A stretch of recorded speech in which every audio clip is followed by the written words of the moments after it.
Beka lapha uzodla isifundazwe iGauteng imali engamabhiliyoni amarandi.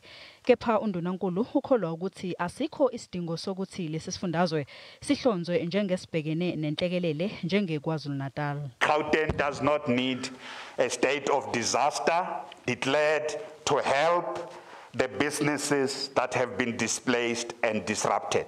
We've got sufficient instruments in our hands to can help those businesses to come back to full operation. Isifundazwe iGauteng sihlele ukusiza osomabhizinisi bakwaZulu-Natal abakhahlanyezwe yizibhelu zodlame ngezakhiwo zokugcina impahla kanye nezokuthutha. Sekwenziwe inhlelo eziningi ukweseka amabhizinisi akhahlamezekile eGauteng okubalwa kuwo nalawo azinze emalokishini. We have firstly confirmed a partnership with the Industrial Development Corporation, who have also committed portions of their own money to add on to our 250 million. Ukusenjalo ososayensi bathi izibhelu zakamuva azibanga namthelela omkhulu ekutheni zenyuke izibalo zabahaqwa iCovid-19 eGauteng.